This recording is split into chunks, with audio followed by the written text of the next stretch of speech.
Finalmente, los MacBooks con procesadores de la serie M están dejando atrás algunas de sus limitaciones más cuestionables. Tomó 4 años, pero parece que al fin tenemos el Mac Mini MacBook Pro que todos estábamos esperando. También el iMac, aunque su caso es un poco menos emocionante, yo diría.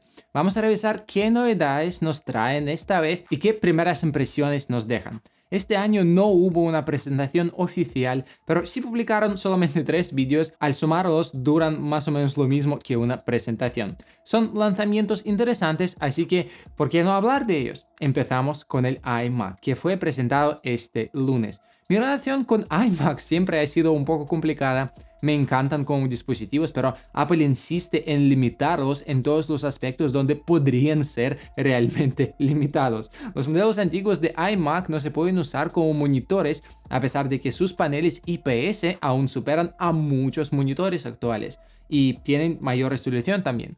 Además, el nuevo iMac sigue siendo de 24 pulgadas y lleva el procesador base sin opciones de M4 Pro ni nada superior. Esta vez nada de eso cambió. Solo reemplazaron el M2 por el M4 y actualizaron los colores. Ahora son algo más suaves, pero también reflejan mejor los nombres que les han asignado. Personalmente me gusta mucho esta nueva paleta. En el modelo con 4 puertos, todos ahora son Thunderbolt 4, lo cual es una mejora considerable, yo diría. Antes teníamos 2 Thunderbolt y 2 USB-C, sin embargo, sigue existiendo una versión con solo 2 puertos. Y aunque ya lleva el M4, continúa viviendo en 2 versiones, una reducida y otra versión completa. La versión más cara es aproximadamente como 20% más potente, tanto en áreas de procesamiento como en gráfica. Y en general M4 es como 40-60% más rápido que el M2, dependiendo de la tarea, así que es difícil dar un número exacto de mejora. Y ahora es posible conectar 2 monitores al iMac en la versión completa. No obstante, la mayor novedad del M4 no es tanto el procesador de 3 nanómetros, aunque eso también es importante y ahora se siente una diferencia respecto al M1 antiguo, sino que la memoria base ahora es de 16 GB, lo que impactará en la percepción de rendimiento mucho más que cualquier otra cosa. Comparaciones previstas entre iMacs con 8 y 16 GB de memoria unificada respaldan esa diferencia. Dicen que eso es para optimizar el uso de Apple Intelligence, aunque aún no está claro cuándo llegará realmente esa función. Por ahora solo puedes eliminar los objetos de las fotos como si fuera en Photoshop, pero el resto de funciones avanzadas están solo en inglés. Gracias, Apple. El SSD básico sigue siendo de 256 GB, pero eso no resulta un problema para la mayoría de la gente, especialmente si consideramos que puedes adquirir, no sé, un disco duro externo de 2 teras, 4 teras a buen precio, conectarlo a uno de los puertos Thunderbolt y olvidarte de este asunto, ya que iMac es una computadora de escritorio. También le han añadido una cámara de 12 megapíxeles con soporte para Center Stage como en los iPads Pro más recientes. Personalmente, esas cámaras no me convencen demasiado, ya que tienen un leve efecto borroso al hacer zoom debido a su gran angular, lo que reduce un poquito la calidad, pero eso ya es subjetivo. Aún así, es conveniente que la cámara te siga en videollamadas y además, ahora puedes optar por una pantalla con revestimiento antirreflectante, esta película antirreflectante, como en los monitores profesionales y los nuevos iPad Pro, aunque por un costo adicional de $200.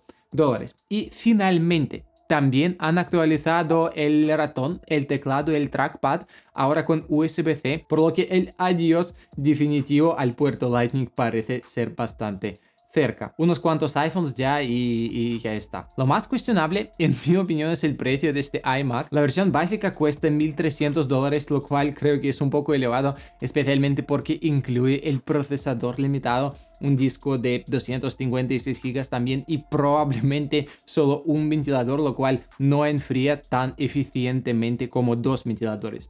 Todo el hardware de este iMac está concentrado en esa pequeña franja inferior donde no hay mucho espacio, así que la temperatura debe ser bastante alta ahí.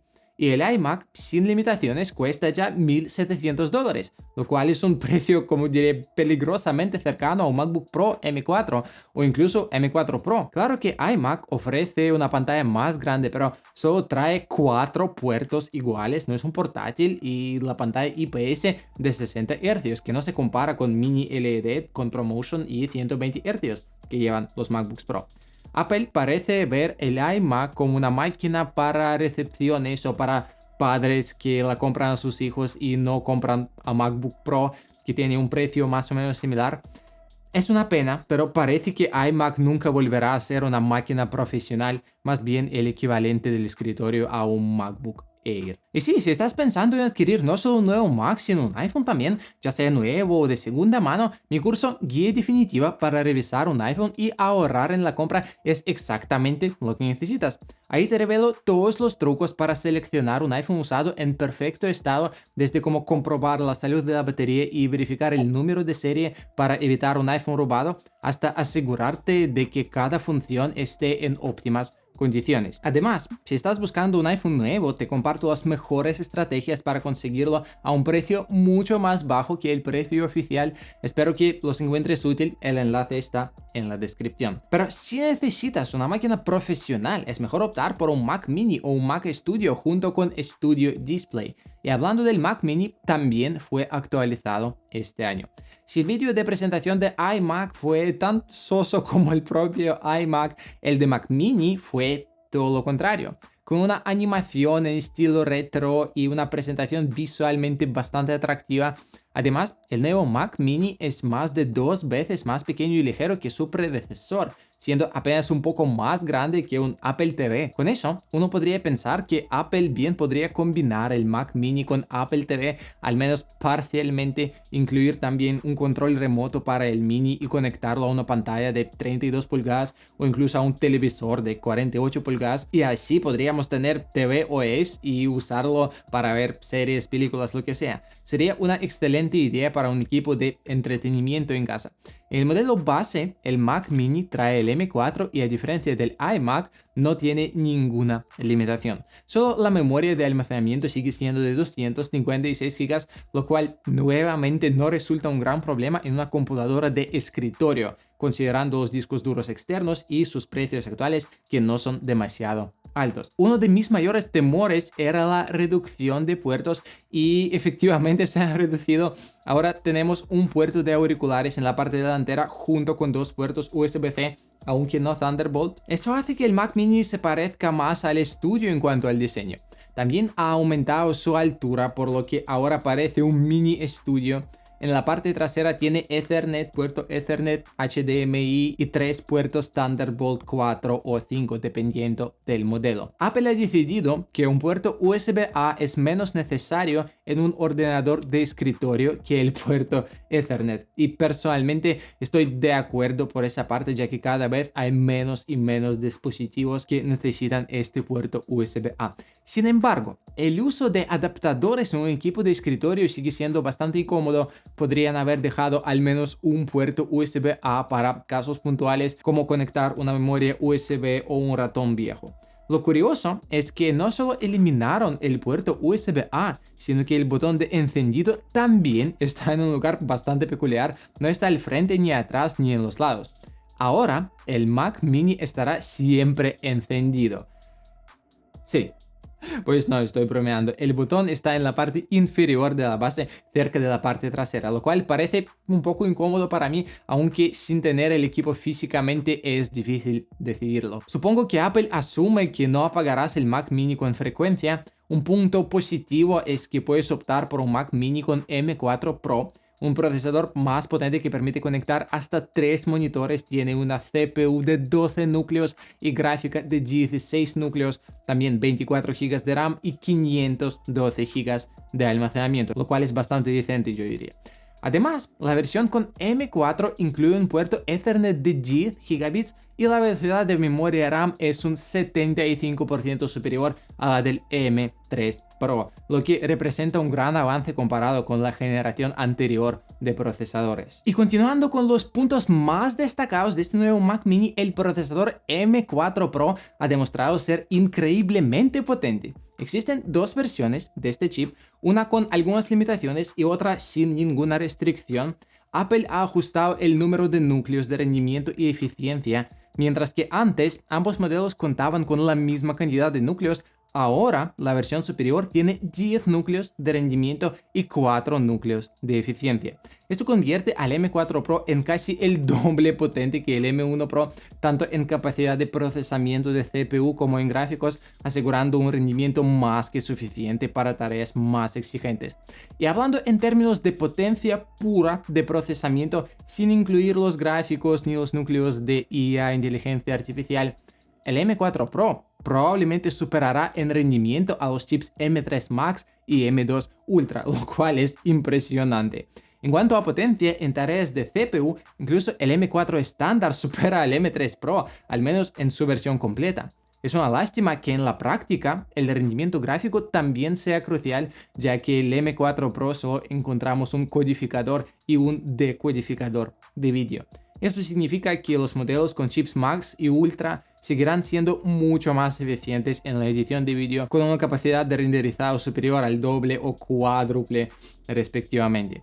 Así que no hubo un milagro en ese sentido, aunque el nuevo Mac Mini sigue siendo notablemente competente y atractivo en términos de diseño y eficiencia. Y la apariencia del Mac Mini es increíblemente compacta, yo diría, ocupa muy poco espacio en el escritorio, lo cual resulta ideal para aquellos que prefieren un equipo de escritorio muy pequeño. Y además, el sistema de refrigeración ha sido diseñado de manera que incluso el M4 Pro funcione sin ningún problema, lo cual es sorprendente para un chasis de este tamaño. Los únicos detalles discutibles siguen siendo la ubicación del botón de encendido en la base y el precio. Para la versión básica el precio de $600 es más que razonable, yo creo, y lo convierte en una excelente puerta de entrada al ecosistema macOS. En cambio, el precio de la versión limitada del M4 Pro, que se sitúa en $1,400, es notablemente más alto que el precio de entrada, ¿sabes? Dado que el Mac Studio aún está disponible, puede ser una opción más tentadora, especialmente si se encuentra a un buen precio en el mercado de segunda mano, o lo puedes encontrar en revendedoras, lo que sea. Aunque sigue siendo una buena opción, este Mac Mini definitivamente tiene su nicho del mercado. Y la joya de la corona, los nuevos MacBooks con M4. El anuncio más esperado llegó al día siguiente, ya que los MacBooks siguen siendo considerablemente más populares que los equipos de escritorio. Y esta vez Apple no modificó el diseño exterior, algo que ya sabíamos, y en general no notarás grandes cambios externos, salvo que el color Space Black, negro espacial, que ahora está disponible en todas las versiones. Otro cambio notable en la versión de entrada es la adición de un tercer puerto Thunderbolt. La mayoría de las novedades ya las habíamos visto en otros anuncios, como la cámara ultra gran angular con Center Stage, que parece estar en camino de convertirse en una cámara estándar, y los puertos Thunderbolt 4 en el modelo M4 Pro, así como Thunderbolt 5 en el M4 Max. Y también por la primera vez los usuarios pueden elegir una pantalla con recubrimiento nano antirreflectante en un MacBook. Apple ha anunciado que los MacBooks Pro con M4 Pro son 3 veces más potentes que los modelos con M1 Pro, pero la verdadera estrella de la serie es M4 Max. Este chip cuenta con un procesador de 16 núcleos y una GPU de 40 núcleos, lo que lo hace el doble potente que el M4 Pro y 4 veces más potente que el M4 estándar. La velocidad de memoria varía entre 410 y 546 GB por segundo, alcanzando prácticamente medio terabit. En comparación, el M3 Max de 14 pulgadas queda bastante por detrás. La nueva CPU y GPU son 2 veces más rápidas que las del M1 Max también. En general, en ciertas tareas, el rendimiento podría llegar a ser hasta 3 veces superior al de M1 Max, lo que hace esta generación realmente se sienta como un gran salto en términos de potencia. Los codificadores y decodificadores de vídeo siguen siendo 2 para cada uno, así que no se esperan grandes cambios en la edición de vídeos, salvo por la incorporación del códec AV1, que será útil para quienes consumen mucho contenido en 4K, especialmente en YouTube. Uno de los anuncios más sorprendentes de esa presentación es la llegada de Cyberpunk a los Mac en próximo año, sin exagerar. Eso fue uno de los puntos más destacados de la presentación, demostrando que los nuevos chips M4 tienen un enfoque mucho más orientado al gaming, porque normalmente los Macs no son tan orientados para jugar. Y además de las mejoras en el procesador, la pantalla también recibió una optimización. Ahora puede alcanzar los 1000 nits en modo XDR frente a los 600 nits de antes. Y antes, algunos programas permitían aumentar el brillo de manera no oficial, pero ahora esa mejora es oficial y nativa del MacBook. La duración de la batería también ha sido un poco optimizada, permitiendo un día completo de uso con una sola carga. Y aunque ese rendimiento se da en condiciones de uso ligero como navegar por la web, sigue siendo un logro bastante impresionante. Los precios de los nuevos modelos son los siguientes. El modelo M4 de entrada cuesta $1,600. El modelo de 14 pulgadas M4 Pro cuesta $2,000 y el M4 Max asciende a $3,200.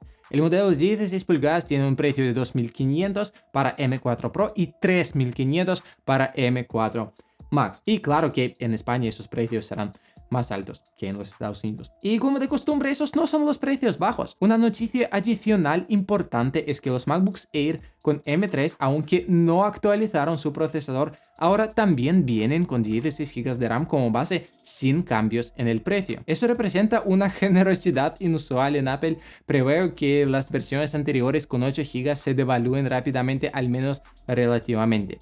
Quienes ya compraron esas versiones al mismo precio probablemente sentirán que la compra ya no fue tan conveniente, ya que ahora los nuevos Air se lanzan con 16 GB de RAM. Y finalmente, ¿vale la pena una actualización desde M1 Pro o M1 Max? La duplicación o triplicación de rendimiento es realmente bastante atractiva y me alegra no haber actualizado a una generación anterior, porque esta vez los MacBooks realmente destacan. Lo que más importa aquí no es tanto el aumento de brillo o esos nuevos puertos Thunderbolt, sino la potencia y la duración de la batería. Esos son los factores que realmente cuentan, al menos para quienes buscan un rendimiento profesional. Y también aprovecha del curso de cómo elegir un iPhone y ahorrar dinero en la compra que está en la descripción, y nos vemos en el próximo vídeo. Chao.